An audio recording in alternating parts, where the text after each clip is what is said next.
Now, I suppose one can see Rambo's relevance to America and even other war-afflicted countries like the Lebanon.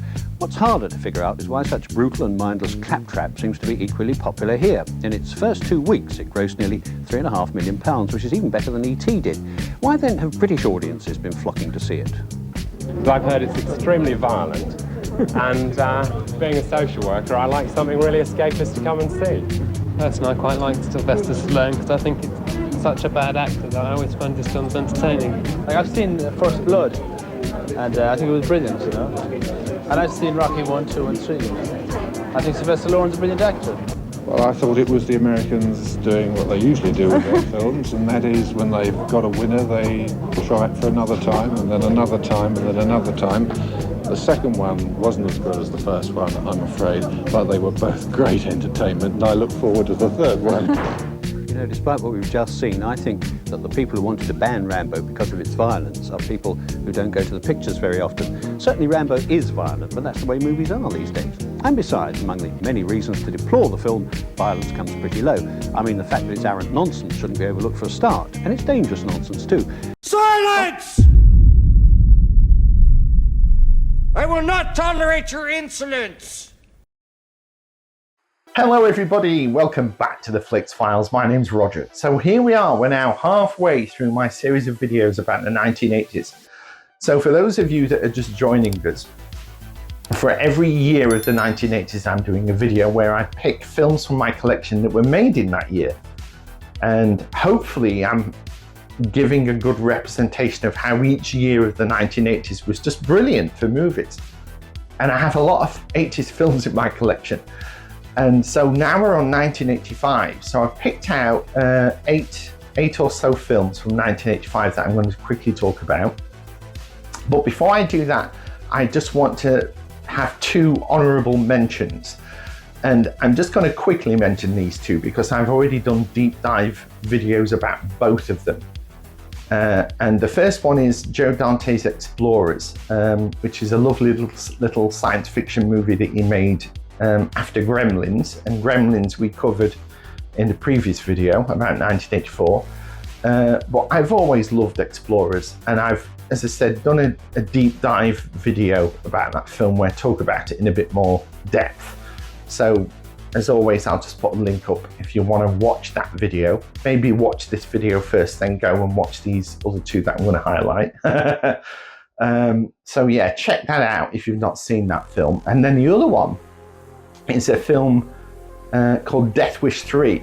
Now, Death Wish 3 I did as what I call a guilty pleasure because it's a film that I really like, but I know a lot of people hate it and they think it's really cheesy. So I wanted to make a video to try and explain why I love that movie and why I think it's important as an action movie. And maybe I did okay, or maybe I failed, I don't know. But if you're interested and you want to hear what I had to say about Death Wish 3, then check out that video that's going to pop up here and let me know what you think. So yeah, they were two films from 1985 that I really, really like, but didn't quite make the cut for this video. So I counted them, 26 movies in my collection from 1985. So out of those 26, I've picked out, I've just written them on a bit of paper that I've stuck to my phone. 1, 2, 3, 4, 5, 8 films. So I've got 8 films that I'm going to quickly talk about. And the first one is a sequel, and it's the 4th sequel of this franchise. So you might already guess what this film is, but it's Rocky 4. And I like Rocky. I've been a huge fan of Rocky over the years. I think the very first Rocky film I saw was Rocky 2 on VHS way back in the early 80s. And Rocky 4 was the first Rocky film that I saw at the cinema. And it was a real experience. I said in an earlier video in this series, when I talked about Raiders of the Lost Ark, that it was the only film that I remember seeing at the cinema where everybody clapped when the film ended. I've never known that happen before. And when I saw Rocky 4 at the cinema, very early in 1985, I can remember the audience going absolutely nuts with the fight at the end between Rocky and Ivan Drago, Dolph Lundgren's character. And they just went wild, and everybody was really into it and throwing popcorn up in the air, and it was just incredible. I always remember the buzz from that film and coming out of the cinema and just being on a high for the rest of the day.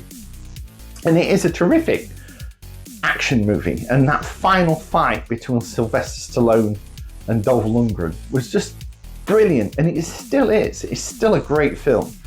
And it's interesting that within the last few years, Sylvester Stallone revisited Rocky IV and did kind of a director's cut of it. And I have seen the director's cut because it was available on digital streaming. And I watched the streaming version of it, and I really liked it. I think it's a better version. But on physical media, I only have the theatrical version as part of the Rocky box set that I own.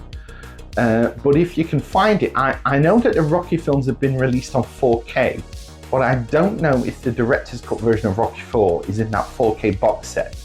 I really need to check that out, and if it is, I might upgrade my box set to that version. Because, as I say, the director's cut is definitely a better version of Rocky IV, because it takes out some scenes that weren't really that great. One scene in particular is, if you know that movie, Paulie's birthday, near the beginning of the movie, they buy him like a big robot, like a big clumsy piece of 1980s tech. And it was a real kooky scene that when I remember watching it thinking, oh gosh, what's this all about? Well, all that's gone. He took all of that out, and he's edited in more scenes with Apollo Creed that really add to the background of his character. And if you know Rocky IV, you know what happens to Apollo Creed in that movie. So it gives that scene more punch, if you pardon the pun. But yeah, it's a much better version of Rocky IV, and that's the version to watch if you're going to see this film. So yeah, that's the first film that I've highlighted for 1985. The next one is a crime, action, drama, thriller directed by the American filmmaker William Friedkin, and it's called To Live and Die in LA. And this is a very stylistic sort of, was this before Miami Vice? Because this always gives me kind of Miami Vice kind of vibes, even though it's set in Los Angeles. But it is a very 80s movie. It has a very strong 80s soundtrack by the pop group Wang Chung.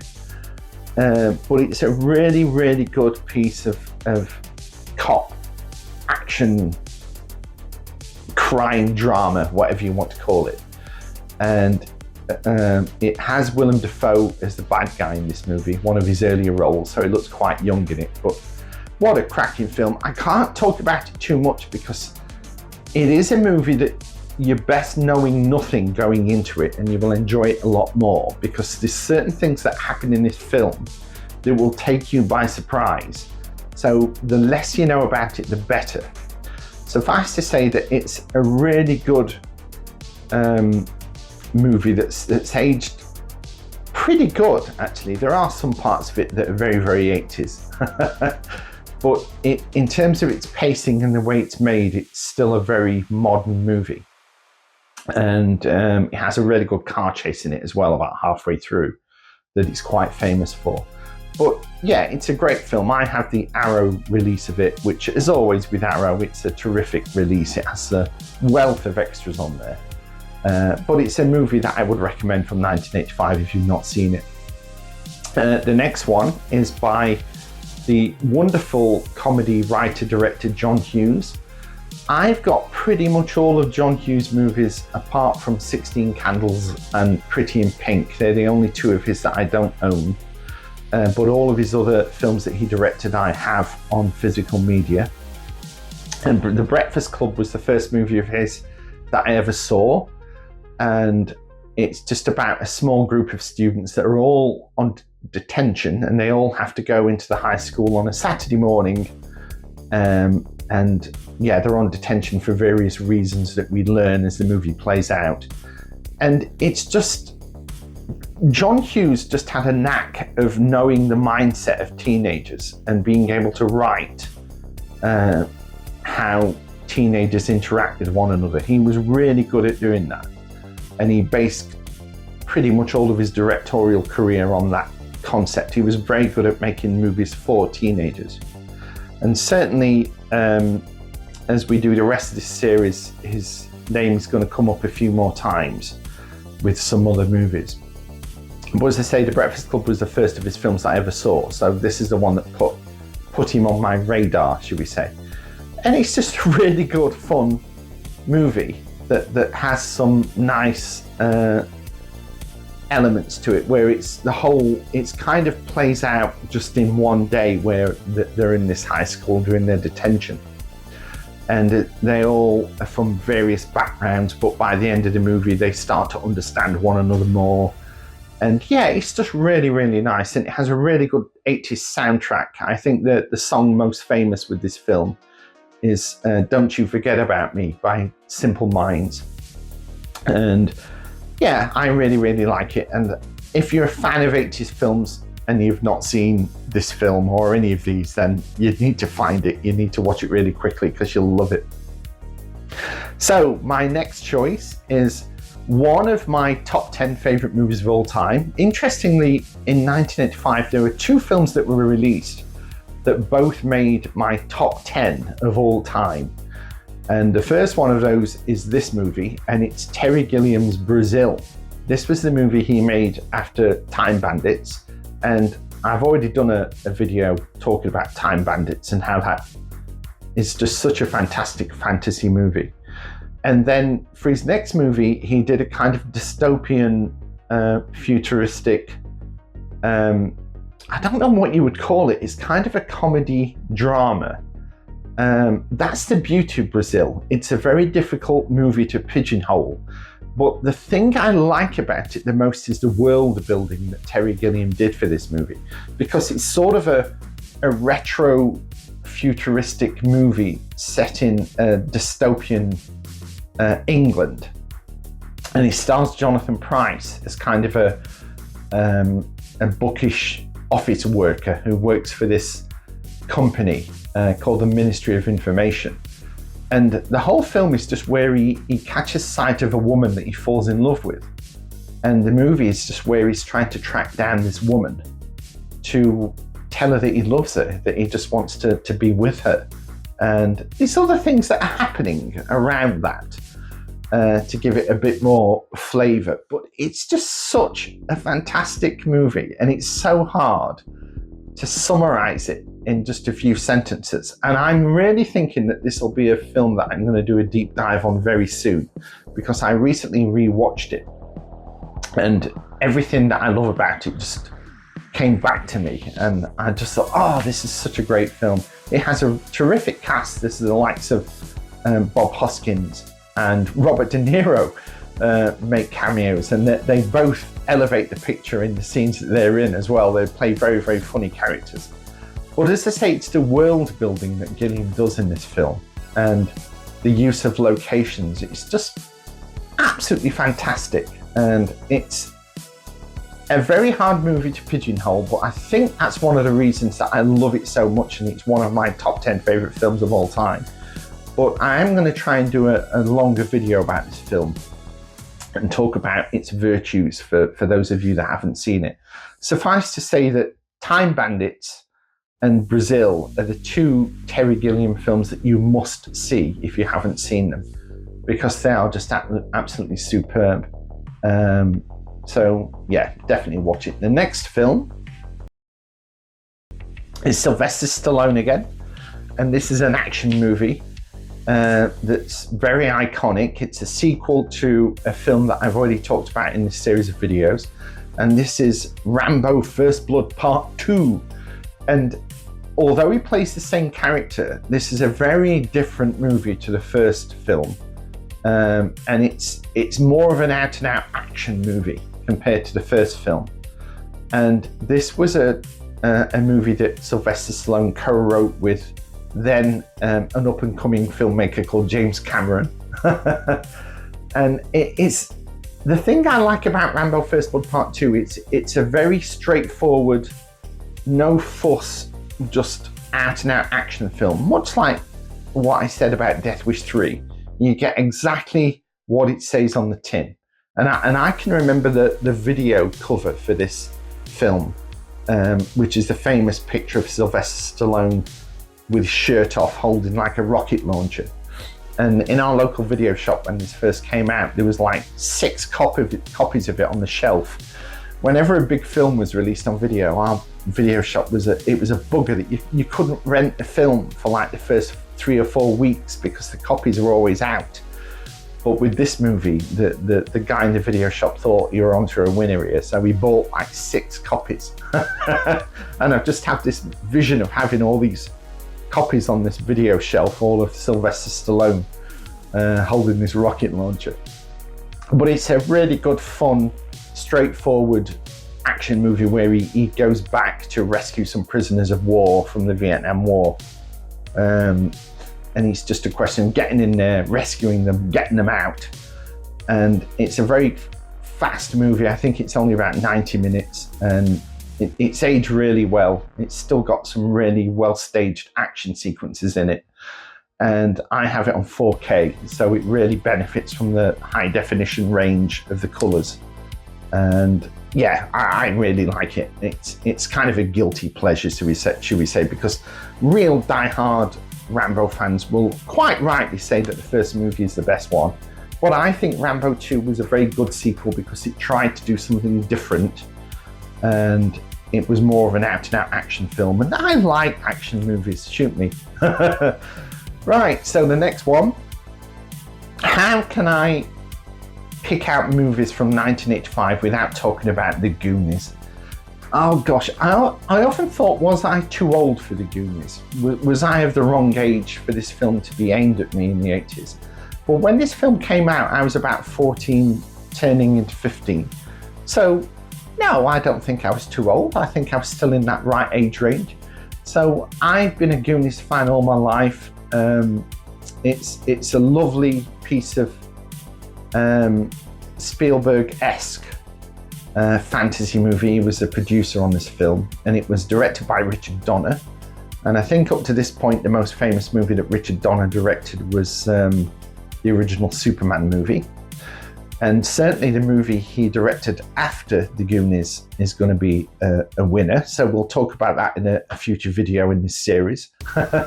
But The Goonies is just a brilliant piece of fantasy fun about a group of kids that are looking for some pirate treasure. But the thing I like about The Goonies is it really captures the spirit of a group of kids just chewing the fat with one another and riffing off one another and just hanging out. And so it has a lot of sort of shouty kids and overlapping dialogue, just how we were when we were that age. And this was filmed in a place, I think it's called Astoria. And it's a part of America that doesn't get shown very much in movies.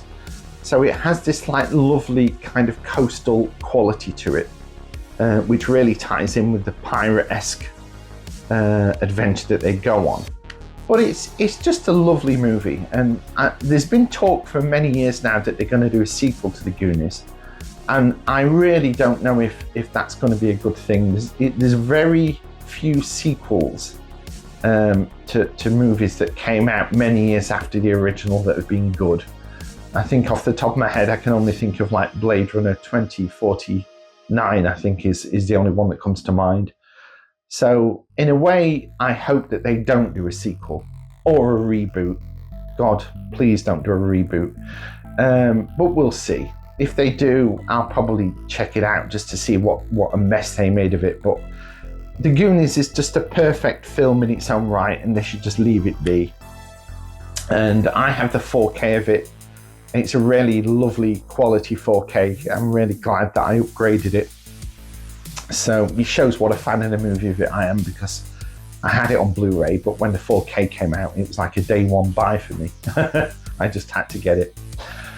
Right, okay, so we're getting near the end. The next movie is like a crime action thriller called Year of the Dragon.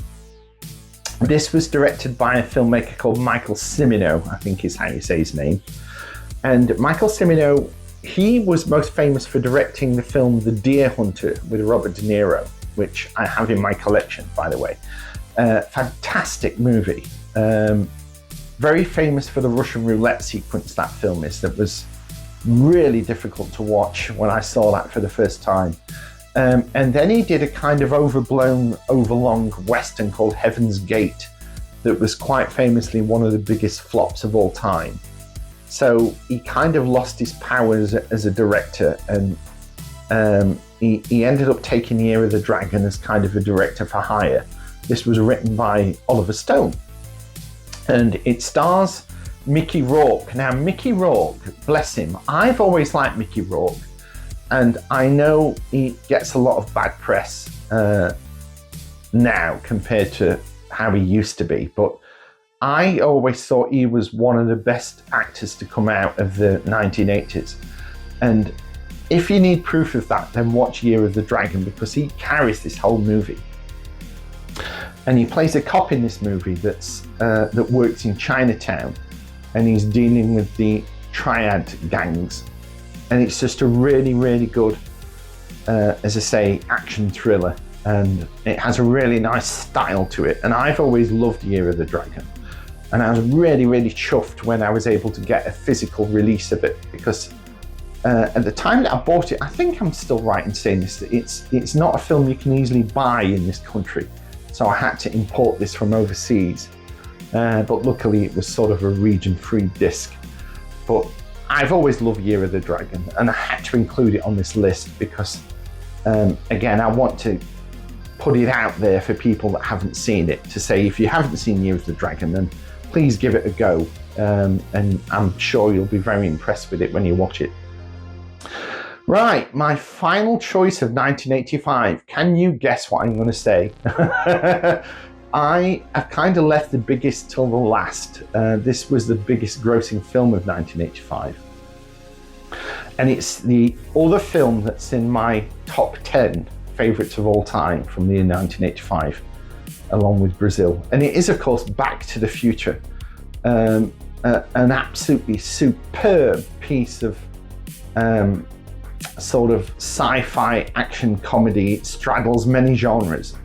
And it's such a superb script, Back to the Future. There's not a single scene that's wasted in this movie. It all makes sense. It all comes together to make a wonderful movie from beginning to end. Fantastic performances from Michael J. Fox and Christopher Lloyd. Just brilliant.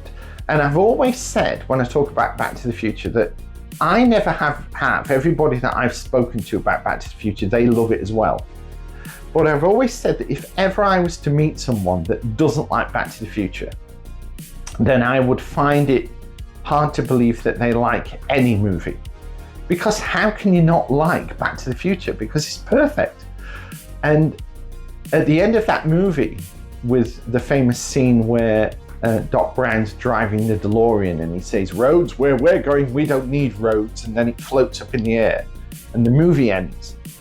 And it really made you go, oh, I want to see what happens next. They obviously go into the future. And for a couple of years, everybody was like hankering for this sequel. And eventually we got that in 4 years later, in 1989, with Back to the Future Part 2. And some people may say that it's, as a sequel, it's not as good as the original. And it's not as good as the original because the original was so inventive and one of a kind. But it is a very good sequel. And the third one, Back to the Future Part 3, is also very good. So if you take it as a trilogy, the three of them are just a very good three-parter. And there aren't many trilogies where you can say that. I think the only other one off the top of my head that matches Back to the Future in terms of a trilogy that's very, very good is the original Star Wars trilogy. And I have the 4K box set of these movies. And I also have the collector's tin that came out when they came out on Blu-ray. And normally I would sell on my Blu-ray copy when I buy the 4K, but I didn't in this instance because the collector's tin has a lot of goodies in there. And there's a lot of nice little bits and bobs in there for Back to the Future fans that when you see them, you'll think, oh, look at that, it's really cute. So they've got things like reproduction of the DeLorean number plate. and reproductions of the famous photograph from Back to the Future 3 of Marty and Doc Brown when they're standing next to the currently being constructed clock tower, and things like that, blueprints of the DeLorean, lots of goodies in the tin. So yeah, I have this series of films twice in my collection, but the original is still the best because it's just such a perfectly constructed movie. And how lucky were we when that film came out. What a fantastic movie to watch when you're a teenager, if you grew up in the 80s. It was just amazing. And it's such a shame to think that we'll never get that kind of inventiveness again. I very much doubt anyway. And I read, and I was really happy with this, that Robert Zemeckis has had it written that no one can remake Back to the Future while he's still alive. And nor should they ever, because they will never be able to get any better than that. Because to remake it, they would probably rewrite the script. And how can you improve on something that's already perfect? And Michael J. Fox and Christopher Lloyd are so associated with those two characters that it would just be a nonsense to remake it. It would be a folly. Anyway, there we are. That is my selection of movies from 1985. So we're now well over halfway. I've already looked at the list of films that I'm possibly going to be talking about with 1986, so stick around for that. So I hope you enjoyed my little selection and that you agree with the ones that I mentioned. If there are other 1985 movies that you feel I should have talked about, then please let me know. It may be that I do have them on physical media, but as I say, I just didn't opt to pick them for this video. So stick around, and then at some point next week, 1986, the video for that will appear. So if you enjoyed that, give me a thumbs up. And I don't normally say this, but if you haven't subscribed to my channel and you kind of enjoyed listening to me ramble on for 25-30 minutes, then hit subscribe. It doesn't cost anything. If you have a YouTube account, you can do it for free. It'll really help me out. So thank you very much for watching, guys, and I'll see you very, very soon. Bye for now.